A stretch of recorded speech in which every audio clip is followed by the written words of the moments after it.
Ano mensahe ang kailangan nyong malaman nowadays o within 1 week from now?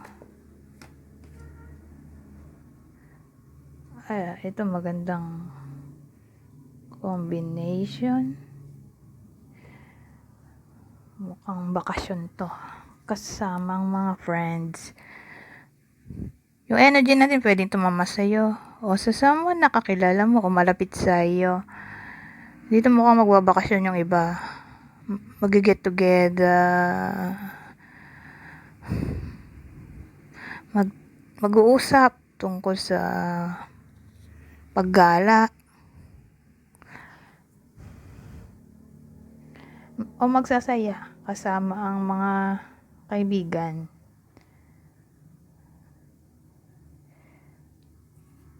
Mamamotivate yung iba sa inyo sa kanilang creativity na ipursue ito o yung passion.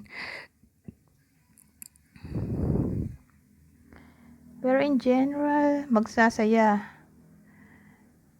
yung iba sa inyo within 1 week from now.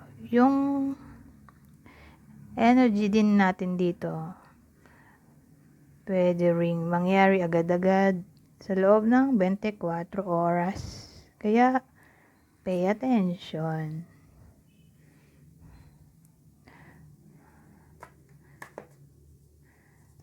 Sabihin natin magkakaayos yung mga magkakaibigan kung nagkaroon man ng misunderstanding.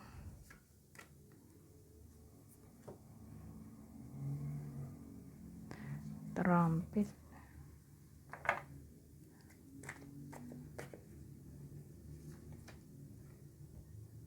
Ano to? Trumpet tapos chalice. Parang hirap naman ng combination na ito. Ay, ganito. Ito. Halimbawa, yung iba sa inyo dumadaan na ng great difficulty. Mukhang mag-e-end na yun at magse-celebrate na. Okay? Dahil mag-e-end na eh.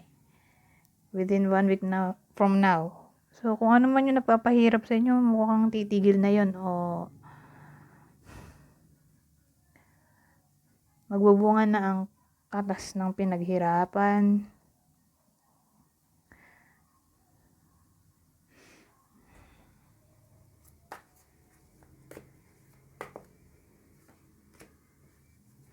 Oh, may poison tayo.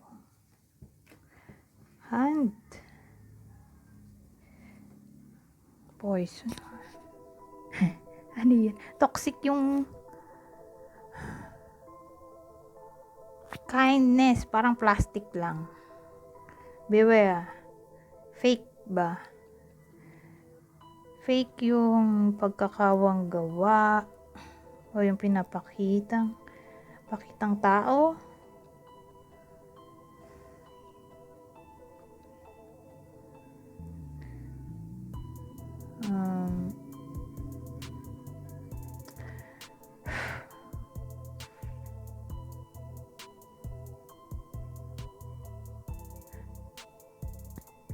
Baka mapahamak kayo sa pagiging mabait. Beware.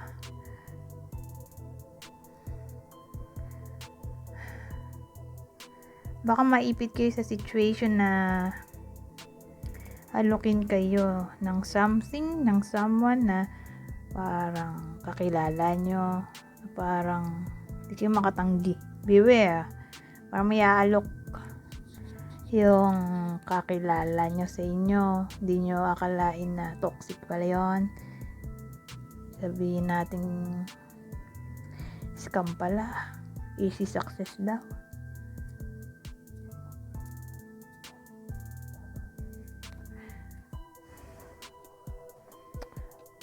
Ganun eh. Investment ko no. Beware.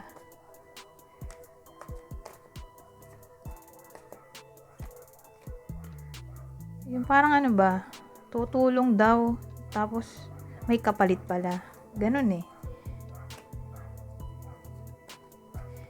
Parang utang na loob mo pa, ganyan.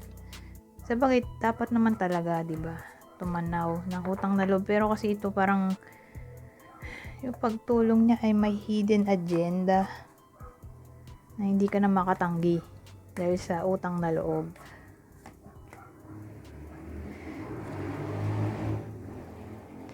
Stick blood.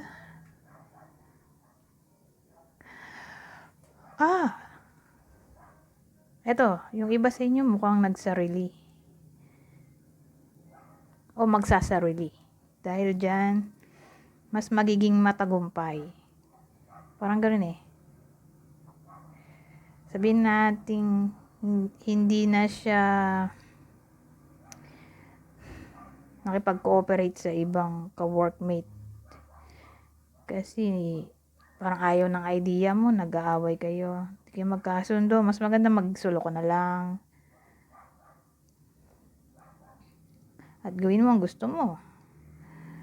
Baka mas maging successful yung magiging outcome, o pwedeng maisipan ng iba sa inyo na mag-solo. Maging businessman, businesswoman, entrepreneur, freelancer.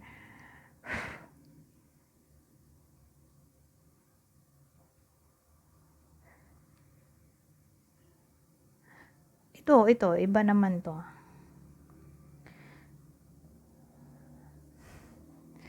Ano eh, parang sa work naman to. If ipopromote ka daw, kaya lang may kapalit nga.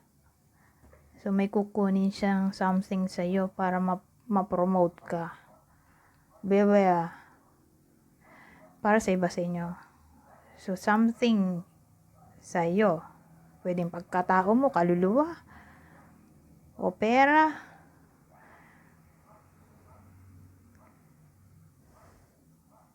Sabi ng boss mo, bigay mo sa akin tong ganito, ganyan. Ipopromote kita. Ganon. So, beware. Para sa iba sa inyo. Parang abuse ba? Ma-abuse. Aabusuhin muna bago ipopromote. Yun yung pakonsuelo.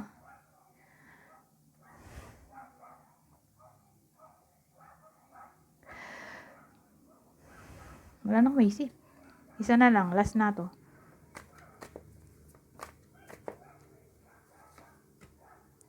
Skull naman ngayon.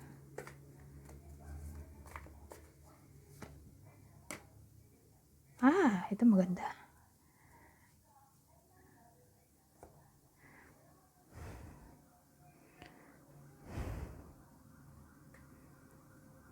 Dalawa yung naisip ko actually. Positive at negative. Doon muna tayo sa negative.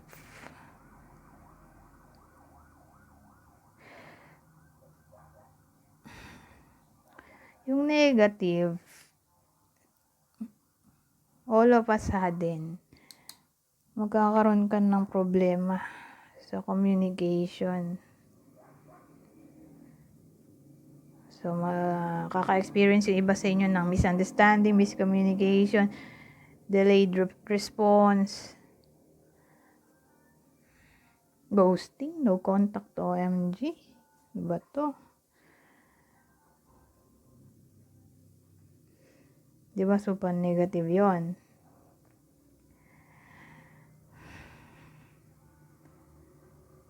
Teka, may maisip pa ba ako?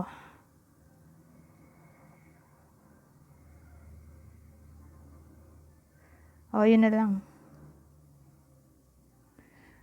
Ano kasi itong dalawang to, parang failure. Yun yung negative. So, expect na natin na may loss, disappointment, ending of something para sa iba sa inyo. Doon na tayo sa positive.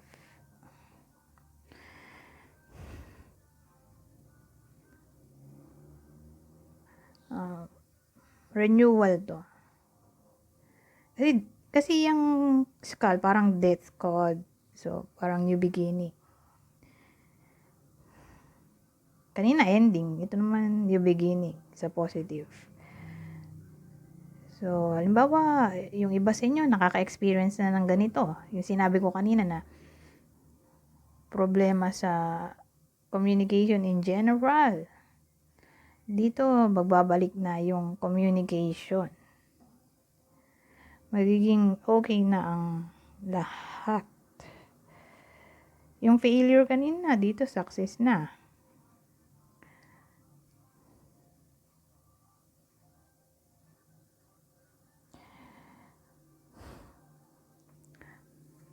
Pero,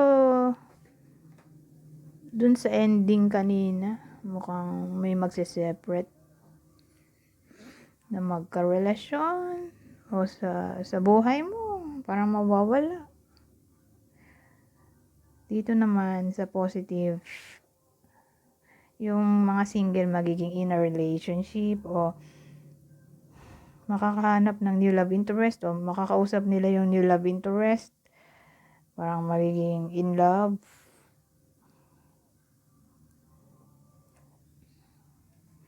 Kanina, pwede rin kasing dun sa negative, unemployment yon. Kasi ending loss, disappointment. So, sa positive, employment naman. New employment. Okay?